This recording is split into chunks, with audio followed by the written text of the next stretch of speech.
Hej med dig. Kunne du godt tænke dig at lære på det her kædestik? Og vil du gerne lære, hvordan man starter og ender og skifter tråd undervejs? Og hvordan man broderer en cirkel, så man hverken kan se, hvordan man er startet eller begyndt? Så er du havnet det helt rigtige sted. Kom med indenfor.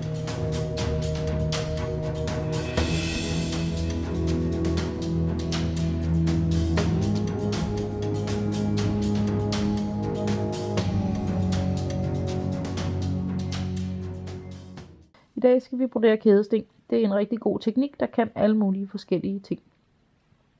Når jeg broderer kædesting, så plejer jeg altid bare at lave en helt almindelig knude på min tråd. Medmindre det er en meget tyk tråd, som noget af det rigtig tykke uldgarn, så start lidt væk, og så begynder at brodere, og så hæfte enden bagefter. Hvis du bruger rammen til dit kædesting, så er det en god idé, at der lige er lidt slip i rammen, fordi vi vil nemlig gerne kunne skubbe stoffet op og møde nålen, mens vi broderer. Så gør vi det, at vi bare starter ved starten. Sådan der. Og så lægger du tråden over under venstre tommelfinger og holder styr på den der. Og så stikker man ned i samme hul, som man kom op. Og nu skubber jeg med min lange mand bag ved stoffet her. Skubber jeg stoffet op for at møde nålen. Og så med denne her tommelfinger, der skubber jeg lige en lille smule ned. Så der er en finger der og en finger der. Og så vælger jeg min stinglængde. Nu er den cirka 0,5 cm her. Man kan selv bestemme, hvor lang en stinglængde skal være. Og når du trækker ned i stinget, så træk sådan skråt ned mod venstre side. Aldrig træk op bagud den vej, fordi så lukker stinget sig helt. Og så får man ikke den lille kæde, som vi gerne vil have. Så når du tager næste sting, så stikker du ned inden i lykken. Og bliver ved med at altid lægge tråden over og under venstre tommelfinger. Og så hopper du din stinglængde frem. Og trækker nedad, gerne lidt skråt nedad mod venstre. Og så fortsætter vi inden i lykken. Så, den blev lidt kort. Sådan der. Så. Og hver eneste gang du tager et sting, så over og under venstre tommelfinger, fordi så har du styr på den, og så sørger du for, at når du trækker igennem, så bliver tråden nede under nålen, så den laver en lykke på den måde. Godt. Hvis du skal hæfte helt almindelig ende, så kan du gøre det, at du stikker ned lige uden for lykken. Du har din lykke der, og din tråd er inde i, og så stikker du bare ned lige uden for lykken. Sådan der. Og så om på bagsiden, og så hæfter man bare ind. Hvis du gerne vil sy videre, altså hvis du er løbet tør for tråd, og du skal videre derudad, så gør du bare det, at du stikker op inde i lykken. Sådan der. Og så broderer du simpelthen bare videre dernede af.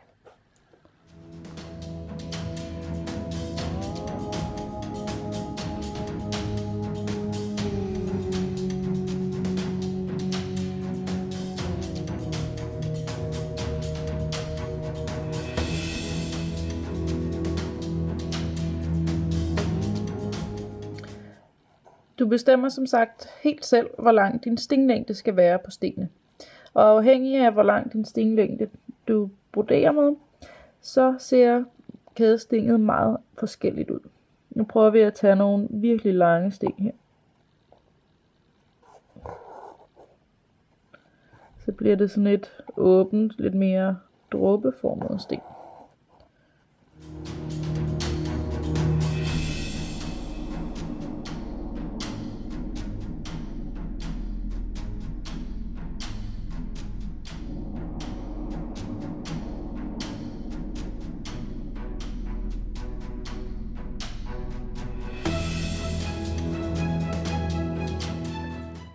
Hvis du skal lave buede og snoede former, eller små bogstaver for eksempel, så er det en god idé at vælge en lidt kortere stinglængde. Så lægger kædestinget så nemlig rigtig fint, ligesom sådan en lille kæde. Lad os prøve.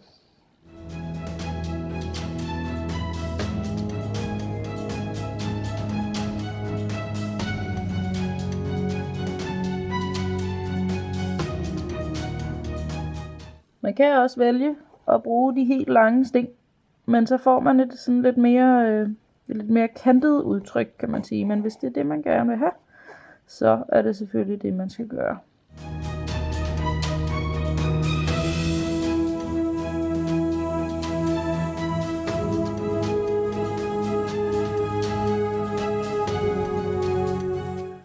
Hvis man gerne vil udfylde en flade med kædestingene, så kan man også sagtens det. Det bliver faktisk rigtig flot. Jeg gør det, at jeg starter sådan lige, hvad kan man sige, en halv stingbredde ved siden af, så der lige er lidt mellemrum. Og så er det ellers bare med at brodere derudad. Og så prøver jeg at sørge for, at stingene er nogenlunde lige lange. Så ser de flottest ud, når de ligger der på rækkerne.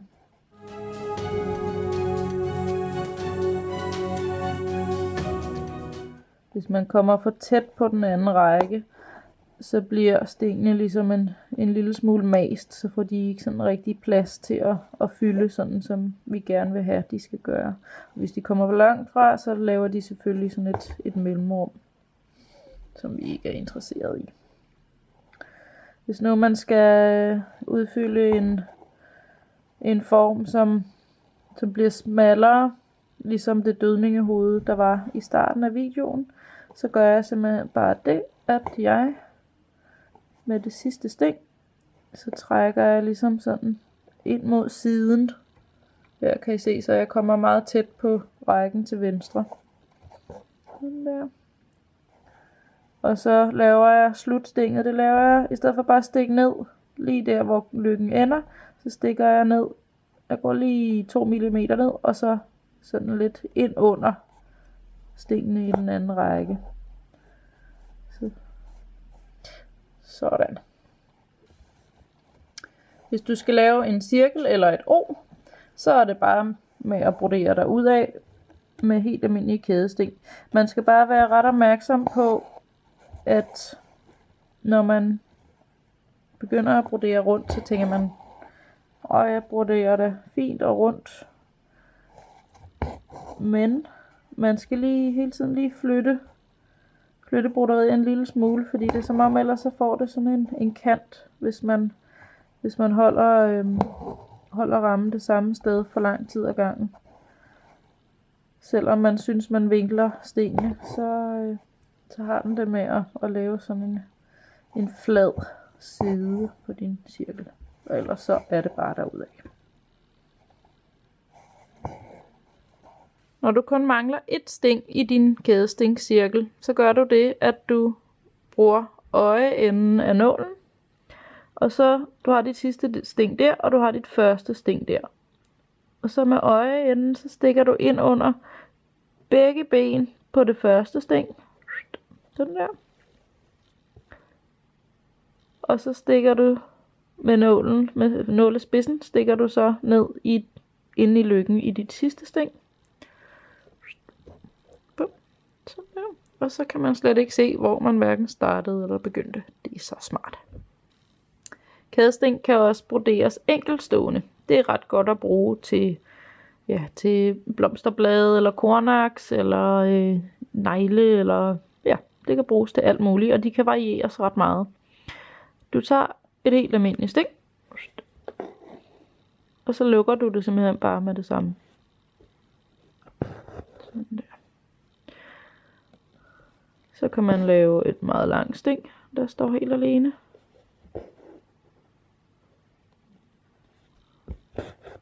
Man kan lave et endnu længere sting.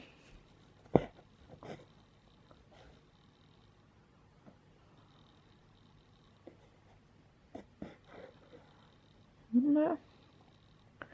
Men man kan også gøre det, at man laver et lille sting. Og så laver en lang afslutning. Så ligner det sådan en, de der frøspirer, pelsspirerne, der sidder på mælkebøtterne, når det man kan puste væk, så de blæser væk i vinden. Ja, det var kædesting. Ikke mere for nu. Det var kædesten, en af mine helt klare favoritter i broderiets teknikunivers.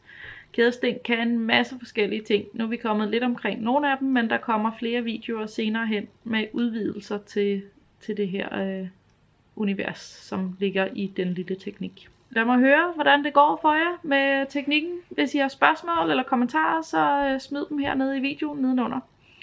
Og ellers så kan I som altid følge med inde på Instagram og se, hvad jeg laver af fis og ballade. Og man kan finde mine kursusbegivenheder inde på min hjemmeside og på min Facebook-side. Der ligger en masse nye kurser nu her til det nye år. Ja, så er der jo ikke andet for end at sige rigtig god fornøjelse og god hygge.